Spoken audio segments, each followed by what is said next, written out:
পাকিস্তানের বিপক্ষে আসন্ন টেস্ট সিরিজকে সামনে রেখে দল ঘোষণা করেছে বাংলাদেশ ক্রিকেট বোর্ড বিসিবি। প্রথম টেস্টের স্কোয়াডে চমক হিসেবে জায়গা পেয়েছেন দুই নতুন মুখ, অমিত হাসান ও তানজিদ হাসান তামিম। দুজনই প্রথমবারের মতো জাতীয় টেস্ট দলে ডাক পেয়ে এখন অভিষেকের অপেক্ষায়। ঘরোয়া ক্রিকেটে ধারাবাহিক পারফরম্যান্সের পুরস্কার হিসেবে এই সুযোগ পেয়েছেন অমিত হাসান।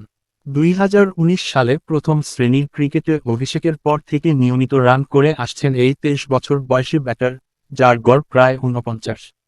অন্যদিকে সাদা বলের ক্রিকেটে নিজেকে প্রমাণ করা তানজিদ হাসান তামিম এবার লাল বলের ক্রিকেটেও নিজের জায়গা করে নিতে প্রস্তুত। 25টি প্রথম শ্রেণীর ম্যাচে 40 করে 1792 রান করা এই বাঁহাতি ওপেনারের ওপর আস্থা রেখেছেন নির্বাচকরা।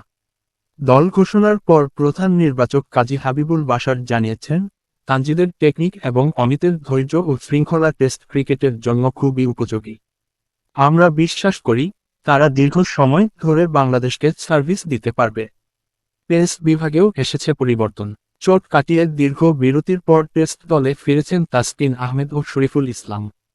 2024 সালের নভেম্বরের পর এই প্রথম সাদা পোশাকে দেখা যাবে তাদের।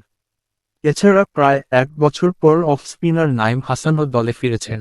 আগামী 3রা মে ঢাকায় পৌঁছাবে পাকিস্তান দল।